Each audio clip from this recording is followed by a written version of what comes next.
I mean, there is no other category of human right now that is more at the bottom of the well than Black boys. Yeah. And unfortunately, though, most of the time right now, when that gets discussed, the boy part gets left out. And that's going to be a major problem in tackling the situation and making it better for them, because that variable of them being boys is hugely relevant. Mm-hmm. In fact, if you look, I believe, I'd have to look again, but there are definitely categories where the biggest disparities we see are between Black boys and Black girls. So it's literally, them and their sisters. We're seeing the sisters are really leaving them in the dust. And it's not to say, like, if you look at the African-American girls as compared to white girls, we're also going to see disparities. But it's like these disparities can't be in competition with one another, or else we can't fix them. That's kind of how I see it, right? Like you go to where the problem is, and a huge part of the problem is boys. In fact, when you sort of look at all of the different, metrics we can look at in terms of academics, well-being, violence, etc.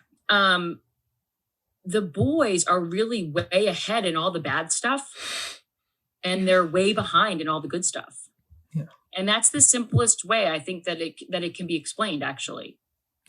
Right? That there's almost no metric at all where that's not the case. And what happens is we get distracted by, well, what about the boardrooms? And I'm like, well, that's one example of one context. And we don't even know necessarily that it's because, we don't know that it's because women are banging down the door and being rejected. Like, men and women don't always want the same things anyway.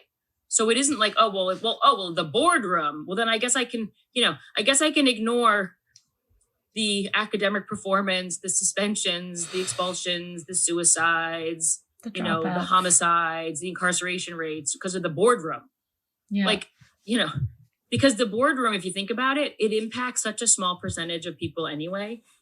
Like when you look at like what percentage of people are Fortune 500 CEOs.